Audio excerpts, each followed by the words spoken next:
Thought Bubble Audio.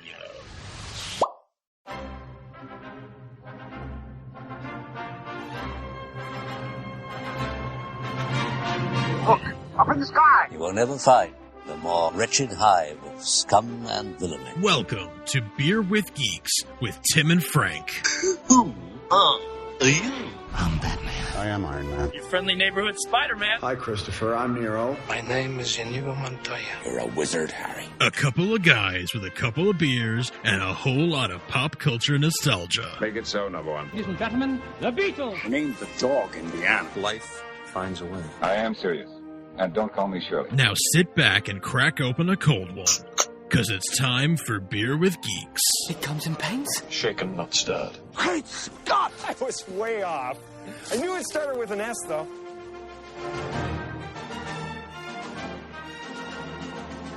Hi, and welcome to Beer with Geeks, where two geeks geek out with beer. I'm Tim, and I'm by myself today. And so instead of our regular scheduled broadcast, I'm going to play an episode of This Comic Cooks with our host, or sometimes host, Vactor and SuperTim, who you will have the pleasure of meeting today.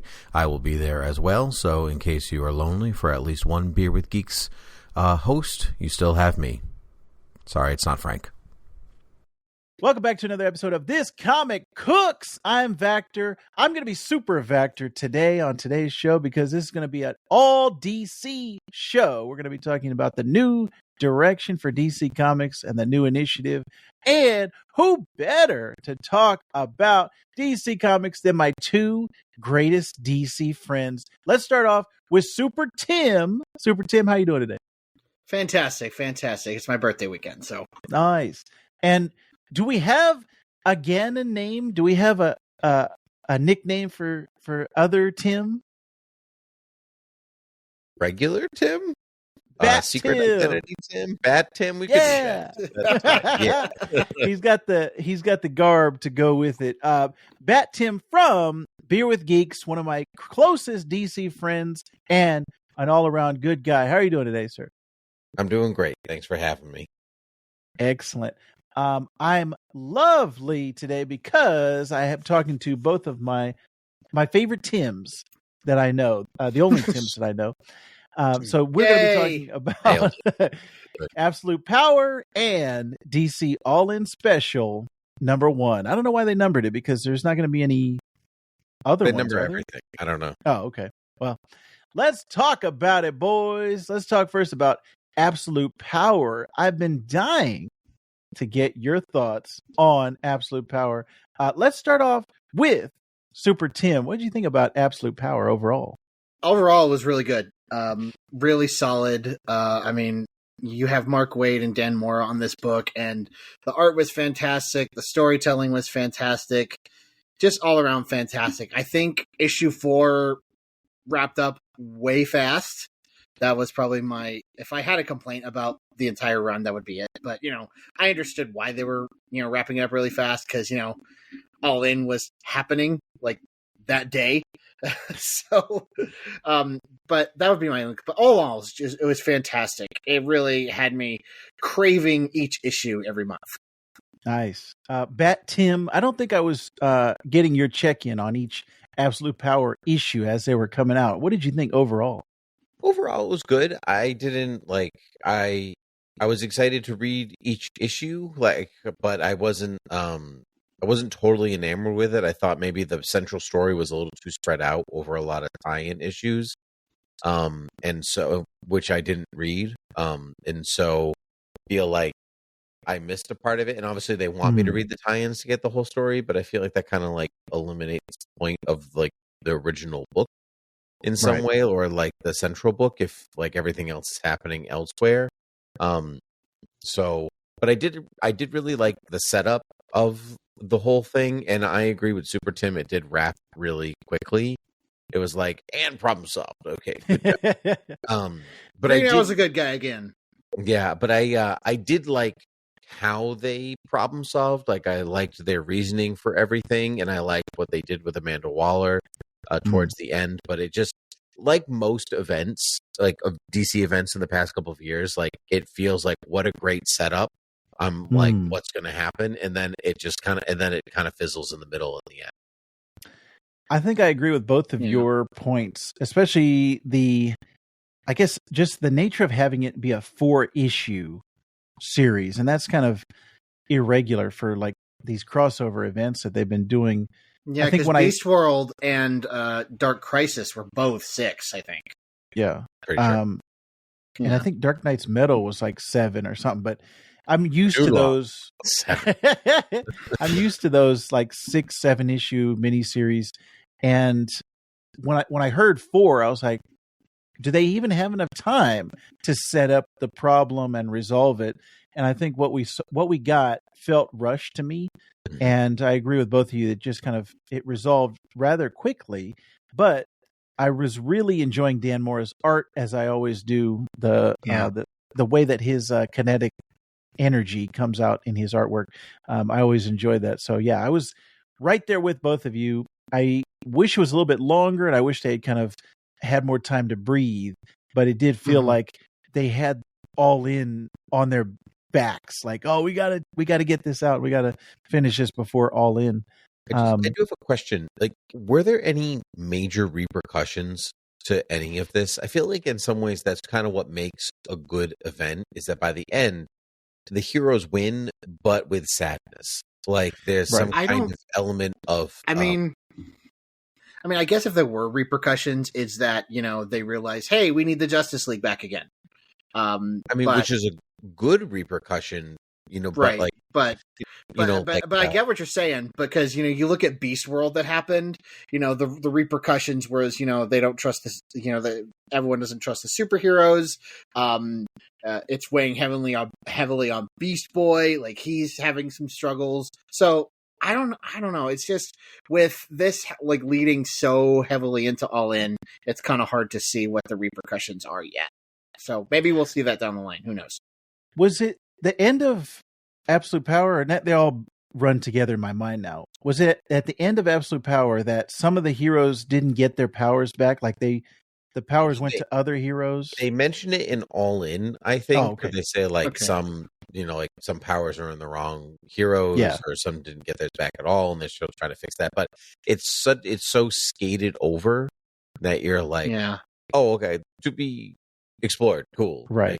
All In has it's got a lot to do in a short amount of time, so it's not really there to answer all my questions. But like, that's not even something I think they mentioned in the main Absolute Power book, and I feel like that's kind of like I guess I want to give a better example, but like Crisis on Infinite Earths, like we beat the Anti-Monitor, but at the cost of all of these worlds, or Crisis on Infinite Earths, like we beat all these things, but at the cost of these people's lives, plus Superman, Batman, and Wonder Woman taking some time off, or that I feel like has been missing from. It was missing from Dark Crisis. It's missing from Absolute Power, but I don't know. I agree with you. The ramifications or the repercussions are not felt there. Even what was the Nightmare one that we just had? Night Terrors. Yeah, Night Terrors. Like, I didn't feel like there was any repercussions from that. I think they need something to last, to hold over. The one where the Justice League died, that was the last one where it was like, okay, there's repercussions, there's ramifications because they're not here anymore. We know this is comics. We know they're just going to bring them back, but I wish it was more apparent. I wish the only thing that I could think of at the end of it when you asked that question was, oh yeah, I think some of their powers are not there. They're in other people's bodies. That was the only, resulting thing that I could remember out of it. But what happened to Waller at the end? Was she taken into custody, or I think she was taken into custody and couldn't remember all the heroes' weaknesses? Oh yeah, that's right. Yeah, maybe that was the other. Basically, her entire adult life. Like she doesn't have any of her Black Ops knowledge. She doesn't have any of the stuff from Absolute Power. Like, she really like what they did with that. A friend of mine said, like, it feels like Identity Crisis. Like they're right. But like Dreamer wasn't there for that, so she doesn't understand the repercussions of what she's doing there. Right. But I do like how they resolve Waller's story. That was probably my favorite part. Actually, I also Yeah. really liked the psychic timer in Green Arrow. That was really cool. Oh yeah, the Martian Mhm. Manhunter mind thing. Yeah, that was cool.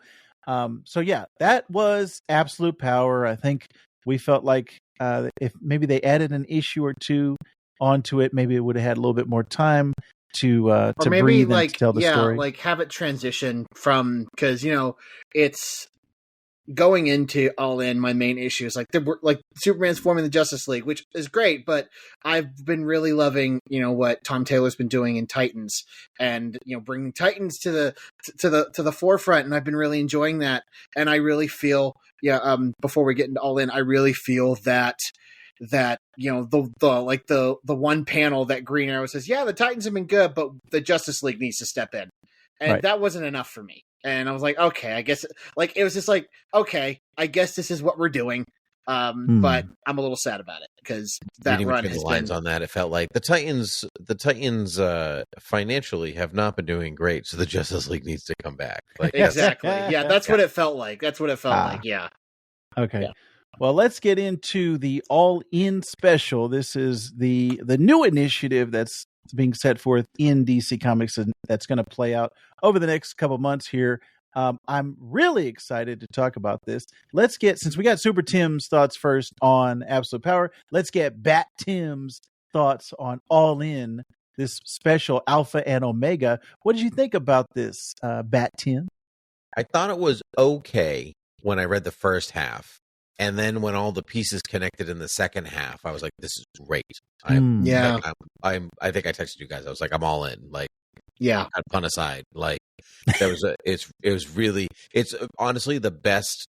For me, it's the best Darkseid's been written in quite some time. Ooh. Like I just really like almost like nonchalantly, he's like, "I'm just going into hell." One panel, right, I'm going into right. hell, one panel, and then like I just really liked how like cosmic it was, but like on a whole other plane, where the Justice League are like, "Here, everybody, here we have a little ID card for you," just like get the gang back together. And then Darkseid, meanwhile, is like storming the gates of hell and heaven and like doing his own thing. That was, and just like bashing the Guardian out of the way, whatever. And I just like, I loved that, because it kind of puts Darkseid on a completely different level, like removes him from that time when like when Batman fought him and survived multiple times, like he's just like in his own little plane of existence. And I just love the idea that like they're like, "You're a universal constant, like there is only one of you, you should be content with your role in the universe." He's like, "No." Like it was really cool. And the art was very Kirby-esque, which I really appreciated. Yes. Actually really made me excited for Ram V's New Gods book. So I'm like, it made me like, I was iffy on it, but I like, if it was anything like what I read there, I'm very excited. Okay, yeah, that has to be interested on what books you guys are specifically going to pick up as All In happens. Super Tim, what did you think about All In special number 1? I really loved All In. Like the first half was like really grabbing me, because like with the ID card with Justice League, that's like setting up the new Justice League Unlimited book, which I'm all in for. No pun intended, or maybe pun intended. Who cares? But I really loved the role that Booster Gold played in this. I thought he was really well written here, and a lot of times I was talking to a friend about this this past week. Usually he's just written as the comic relief, the gag, and he was moving the story of what was happening in both of these forward, because his Legion ring has an Omega symbol in the second half. There were, I think what this did for me is it helped me explain the value story-wise of both the main DC universe and the Absolute universe, because to me it's just like, okay, the Absolute universe doesn't really matter. Like they're going to be fun books, and Scott Snyder's on Absolute Batman, Absolute Superman's being done by Jason Aaron. Like that all excites me, but this really helped me. Like, okay, like these aren't just standalone books; they're going to be contributing to the main story of whatever All In ends up being by the end of it. So that excited me. Just so much excited me about the direction, and it just felt like a positive direction. I agree with Bat Tim that like Darkseid was fantastic. Like it very much like smash and grab, the way he was going through heaven and hell and all the different, realms of the cosmic DC universe, and see him, kind of merge with Spectre was really cool, and just so much greatness. Like by halfway, I'm like, okay, this is good, and then like the whole, his little legion that he has at the end of both halves. I'm like, what's that about? I just have so many questions, and I'm really looking forward to how they're explored over the course of all of these books. Actually, one thing I did want to bring up on that Legion of Darkseid, or whatever they're going to call themselves, is that Supergirl is in that one. I couldn't tell if it was Saturn Girl or Supergirl, but Supergirl usually it has strong ties to the Legion of Superheroes. So I was wondering if it was her. But I thought that was, if it is, it's like a really interesting choice that like they're gonna, like, there is a Superman somewhere out there, but the Supergirl is part of the Legion of Darkseid or whatever they're gonna call themselves. I'm actually gonna look up the page right now while I'm looking at the ending here. Yeah, it does look like Kara. That is interesting, and I want to see stuff like that. That's the whole purpose of, I think, the Absolute Universe is much like the Ultimate Universe in Marvel. You want to have that familiar Saturn Girl. She's got Saturn. Gotcha. Okay. All right. Oh yes, I see it. Yes, I'm back out of it now. Okay. Nice.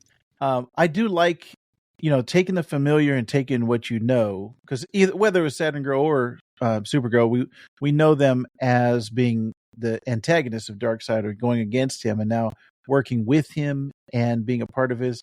That, to me, justifies the absolute version of these characters, and I want to see how each one of these things plays out. But I also, I guess, because the Ultimate Universe is back at Marvel right now, and Super Tim and I have been covering Ultimate Spider-Man here on This Comic Cooks, if you want to check out our previous episodes.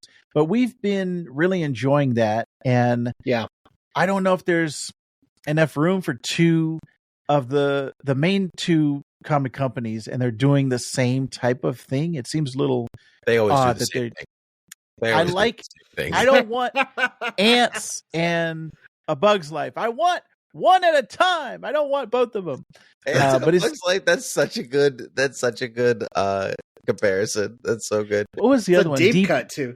Deep Impact and Armageddon. Like, I remember there was that period of time where Hollywood was just putting out the same Shark Tale and Finding Nemo. Yes, the same two movies at the same time. But it's just, I'm enjoying that Ultimate Universe so much. The Absolute one, I'm like, I like it in theory, but we have to see more of it, because we only saw a little bit of it. Right. I think Absolute Batman's coming out next week, so I think once that is in the can, we'll kind of have a feel to what the Absolute Universe is. And I really like, what I really liked is that Hope is the uniting factor between these two universes. That was a really, really strong storytelling beat that I really liked. There was like that Superman is just hope. Like he is, like his energy is hope. And that was like the kind of thing that was uniting these universes, where, there's these hopeful aspect in the main DC universe, and then you have the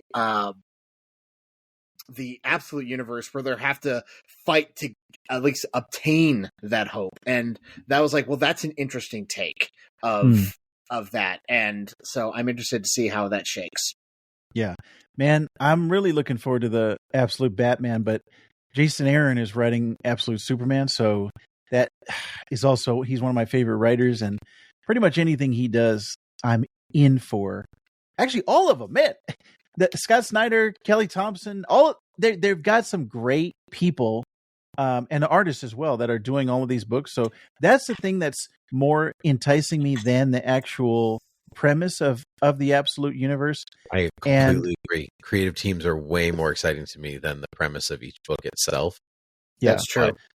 That's okay. I do want to see just what it is once we get these things. But yeah, I mean, I do agree with Bat Tim here, because like when I think about books that I'm excited for, it's about the creative teams that are exciting me. I'm excited for the new Detective Comics because Tom Taylor is writing. Yes. I'm excited for Action Comics because Mark Waid's doing it. I'm excited for the main Superman book because it's Joshua Williamson and Dan Mora. I'm a wait and see with Nightwing right now, so I'm because that's not over yet. So I'm not in mourning yet. Okay. Yeah, I'm really looking forward to seeing what it is. What the Absolute Universe as we get to know it, and I think we should continue to talk about it as it progresses. But I liked the structure of this setup where you had the Alpha and the Omega, and you flip over the book.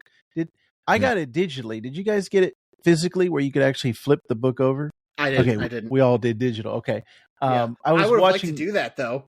Yeah, I was watching people online on YouTube, and they were flipping it over, and I was like, "Oh man, that almost makes me want to actually get the physical edition." Yeah, but I'm all digital pretty much for my reading. But interesting because it plays into the concept of the Absolute Universe being like the inverse and the underneath of what I don't know what they call the main universe now in DC. But that's an interesting concept, and there's no more multiverse because of what happened in Absolute Power? Or No, there's no more omniverse? There's still a multiverse. They just don't have access to it. Oh, okay, got it. Okay. Yeah. That was also a little confusing to me on the setup of what is actually happening as I was reading it. But I'm interested. This isn't one of those things where it lost me along the way. I want to see where they're going with this before I give it like my full judgment. So I'm tentatively all in on this. I want to see where it goes, but for sure it's the creative teams moving forward that I'm interested in, and I want to see where it's going. Man, boys, I'm loving this discussion. Is there, let's see. So Super Tim, you said you're the most looking forward to books. Bat Tim, do you have one that you're most excited about out of all these, the new ones? I can't remember. Like when Super Tim rattles off those creative team books, I was like, oh yeah, right, I do want to read that. Yeah. But I honestly can't remember any of them. So I'm gonna say Tom Taylor Detective Comics because one, Bat Tim, but two, one of my favorite writers. So I'm that, and I guess Ron V's New Gods. I did mention that. So yes, right. I'm definitely. I guess as far as a book that I was going to read the Batman book anyway. Let's be serious. Yeah, so, that is my number one. So when that comes out, maybe we can talk about Absolute Batman when it comes out, my friends. Sure. I'm always having a great time talking to my DC roundtable. We need to bring Frank Ramblings in, Tim. We need your Beer with Geeks counterpart. Get Frank Ramblings to read comics again. Then you can. Come back to us. Yes, come back. That's the task, is reading comics first. Speaking of Frank Ramblings, he and our friend Bat Tim are doing a lovely job over on Beer with Geeks. Do you want to tease anything that you got coming up? You're going to be talking about anything specific in the next couple of weeks here? I have absolutely no idea. So.